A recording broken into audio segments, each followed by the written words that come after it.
السلام علیکم ورحمۃ اللہ وبرکاتہ۔ ناظرین، میں محمد عامر اب آپ کو تیمم کے بارے میں بتانا چاہتا ہوں۔ تیمم غسل کا بھی ہوتا ہے اور تیمم وضو کا بھی ہوتا ہے۔ تیمم کب ہوتا ہے؟ تیمم کی ہونے کی وجہ کیا ہے؟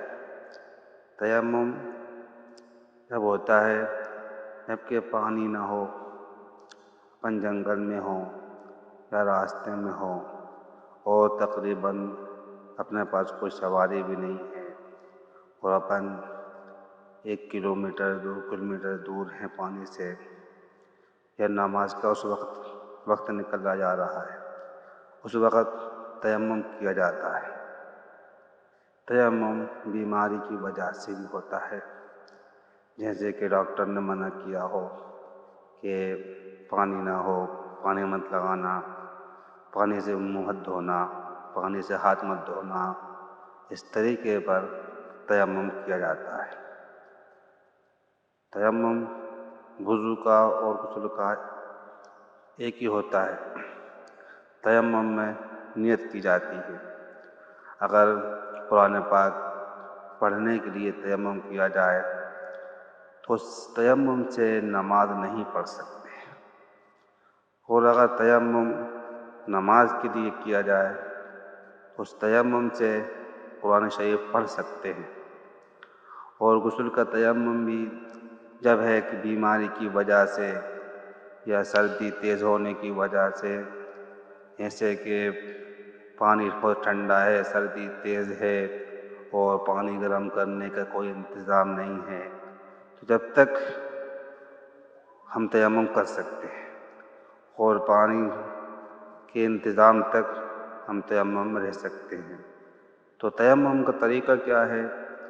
سب سے پہلے تیمم اینٹ پر، مٹی پر اور دیواروں کے اوپر جہاں پہ دھول لگ جاتی ہے، پکی دیواروں میں بھی ہو جاتا ہے، برتنوں کے اوپر بھی اگر دھول لگی ہوئی ہے تو اس پہ بھی تیمم ہو جاتا ہے۔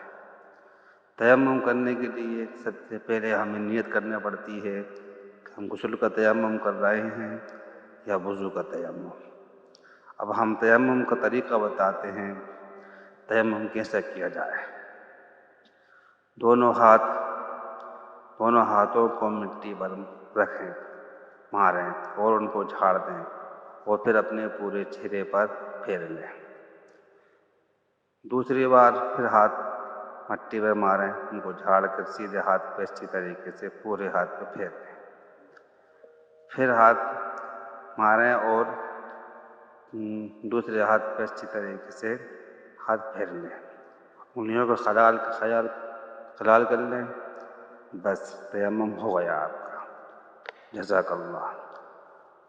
ناظرین، اس طریقے کی ویڈیو اگر آپ کو چاہیے ہیں تو اس چینل کو سبسکرائب کریں اور لائک کو بٹن کو دبانا نہ بھولیں۔ جزاک اللہ۔ السلام علیکم۔